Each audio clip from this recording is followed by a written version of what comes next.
আপনারা দেখছেন Bankura TV breaking news. Bankura টিভিতে আপনাদের স্বাগতম। আজ বাঁকুড়া টিভিতে আমি বাঁকুড়া টিভির chief editor the tiger journalist দাদা উত্তম দে। বাঁকুড়া টিভিতে যে বাঁকুড়া টিভি প্রতিবাদী মানুষের কণ্ঠস্বর, যে বাঁকুড়া টিভি প্রতিবাদী আম জনতার কণ্ঠস্বর, সমাজের নিপীড়িত, নির্যাতিত, বঞ্চিত, লাঞ্ছিত, অবহেলিত, অপমানিত মানুষের কণ্ঠস্বর হলো বাঁকুড়া টিভির কণ্ঠস্বর।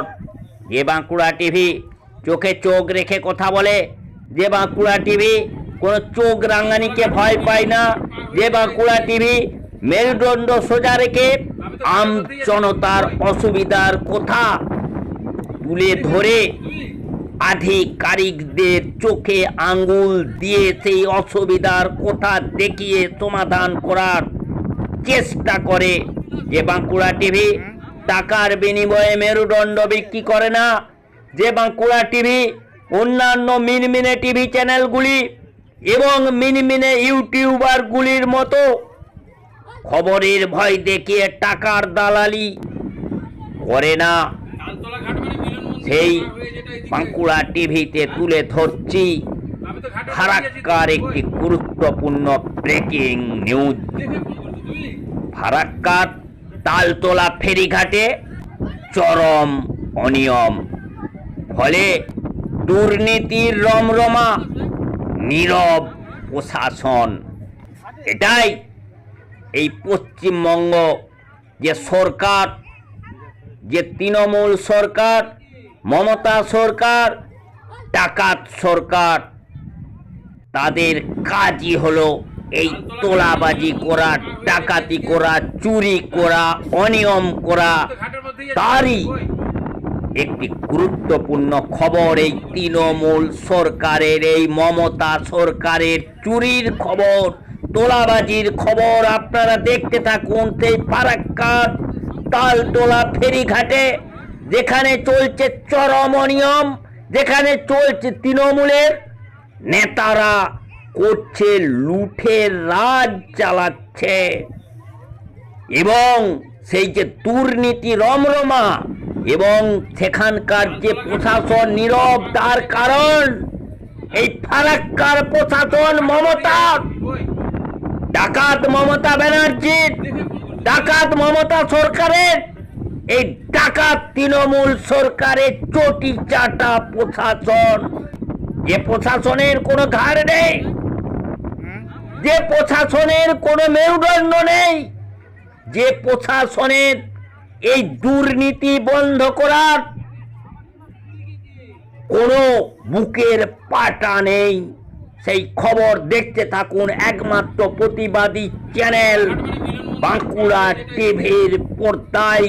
কিভাবে চলছে এই ডাকাত তৃণমূল সরকার, ডাকাত মমতা সরকারের আমলে এই ফারাক্কার তালতলা ফেরি ঘাটে চরম অনিয়ম চলছে, দুর্নীতির রমরমা, অথচ এই ঘাড় ভাঙ্গা, সিট দাঁড়া ভাঙ্গা, বুকের ছাতিহীন ফারাক্কার প্রশাসন নীরব।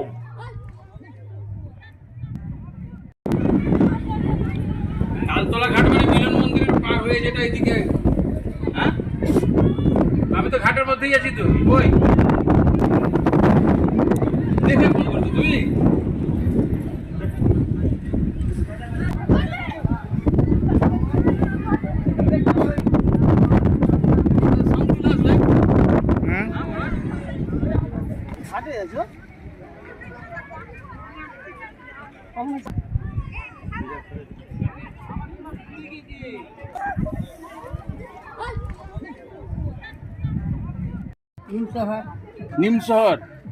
নিমশহরের আপনারা নৌকাতে ভাড়া দেন না উপরে ভাড়া দেন?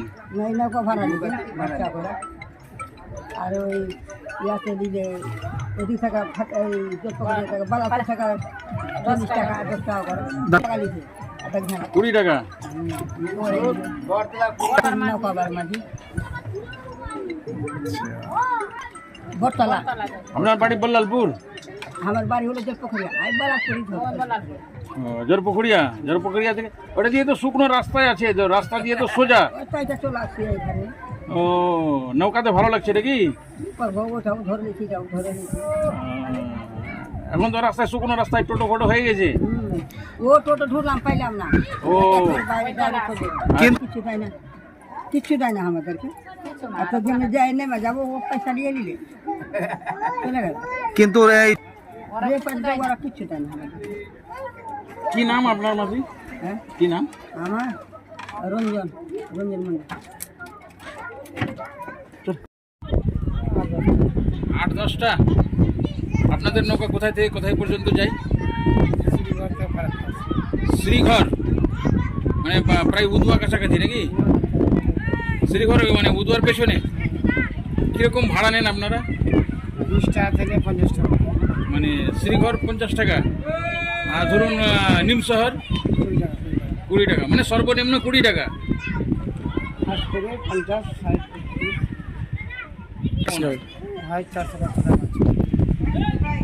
আর এখানে এখানে কত করে লাগে আপনাদের মাসে? মাসে না, দিনে 120 টাকা দিনে 120 টাকা মোট একটা টিপ হয় সারাদিনে? হ্যাঁ, যাওয়া আছে, টাকা আছে, যাওয়া কত? 10 টাকা হয়, 15 টাকা হয়, 5 টাকা হয়, 20 টাকা হয়। নাম রতন সিং। কোথায় যায় নৌকাগুলো দিকে? শ্রীঘর, দেবমাছ, কাঁঠালবাড়ি যাওয়া লাগে। আচ্ছা, তালতলা ঘাট আছে। মানে ফারাক্কা তালতলা ঘাটে বিনা টেন্ডারে কিভাবে ঘাট চালানো সম্ভব হচ্ছে বলে আপনি মনে করছেন? কিভাবে সম্ভব হচ্ছে সেটা বিডিও সাহেব বলতে পারবে, আমাদের পঞ্চায়েত সমিতির সভাপতি বলতে পারবে। ওটা তো আমি বলতে পারবো না যে কিভাবে চালাচ্ছে। প্রত্যেক বছর তো বহুদিন থেকে তো এটা আপনার অকশন হতো, অকশনে পার্টিসিপেট করে প্রিয়রঞ্জন ঘোষরা 2-4 জনে ওরা নিত ঘাটটা। কিন্তু আমার মনে হচ্ছে যে বছর 2-1 থেকে ঘাট কোনো অকশন হচ্ছে না, বিনা অকশনেই চলছে। তাহলে কার মদতে চলছে বলে মনে করছেন আপনি? মদত তো নিশ্চয়ই আছে, আমাদের বিডিও অফিসে কাউরে মদত আছে। ওরা তো, আমি ওদেরকে কয়েকবারই বলেছিলাম যে বিডিও সাহেবের সঙ্গে দেখা করে কথা বলো, দিয়ে কাগজপত্র করে ঘাটটা করো। তোরা বলছে আমরা তো কথা বলেছি, টাকা পয়সাও দিয়ে করছি। নামও বললো আমাকে যে কাকে টাকা দিয়েছে, কিন্তু কার নাম বলতে যাবো আমি? তো এই ঘাট দিয়ে ঝাড়খণ্ডের বিভিন্ন জায়গায় এই নৌকা দিয়ে পারাপার করে ভরাগঙ্গার মধ্যে দিয়ে, এবং আমরাও দেখেছি আপনি বহুবার কর্মসূত্রে এই নৌকা দিয়ে গেছেন, কিন্তু নৌকাতে নেই কোনো সেফটি ব্যবস্থা। ঘটনা হচ্ছে যে নৌকা পারাপার যে সাধারণ মানুষরা হচ্ছে, আমার কথা হচ্ছে যে বিডিও সাহেব যদি ঘাট অকশন না করে, তাহলে ওটা আপনার বলে দিতে হবে যে না, ঘাটটা পঞ্চায়েত সমিতির বাইরে আছে, তাহলে নৌকাওয়ালারা কাউকে পয়সা দিবে না। নৌকাওয়ালারা যখন কাউকে পয়সা দিবে না, তখন সাধারণ যারা যাত্রী তাদের পয়সাটা কম লাগবে। যেখানে 50 টাকা লাগতো সেখানে 10 টাকাতে আসতে পারবে ওরা। আর এই যে বিডিও অফিসের নামে যে ওখানে টাকাটা উঠছে ঘাটে নৌকাওয়ালাদের কাছ থেকে, সাধারণ যাত্রীদের কাছ থেকে, যে নৌকাতে টাকা নিচ্ছে যে আমরা বিডিও অফিস থেকে অকশন করে দিচ্ছি, কারণ বিডিও অফিস থেকে ঘাট এখনো 2 বছর থেকে কোনো অকশন হচ্ছে না। যদি কোনো সাধারণ মানুষ নৌকাওয়ালাদেরকে টাকা সেইভাবে দেয়, তো আমি বলবো যে বিডিও অফিস থেকে জানার পরেই যেন টাকাটা দেয়। এখন কোনো বিডিও অফিসের কোনো অকশন নেই 2 বছর থেকে, এটা আমি ভালোভাবেই জানি। টাকাটা যাচ্ছে কোথায়? টাকাটা আমাদের বিডিও অফিসেরই কেউ নিয়ে রাখছে, নিজের পকেটে রাখছে, কেউ আছে। না হলে যারা ঘাট চালাচ্ছে ওরা বডি ফুলিয়ে বলছে কি করে যে আমরা টাকা দিয়ে ঘাট চালাচ্ছি? কাউকে তো দিচ্ছে। তো কাকে দিচ্ছে সেটা আপনারা গিয়ে ওদেরকে জিজ্ঞেস করলেই ওরা বলবে। আর যদি বলে যে না আমরা কাউকে টাকা দিই না, তাহলে কি ওখানে মস্তানি করে ঘাট চালাচ্ছে না কি জন্য, কিভাবে ঘাট চালাচ্ছে? তাহলে সাধারণ মানুষের জীবন নিয়ে খেলা, ছেলেমেয়ে খেলা হচ্ছে বলে মনে করছেন?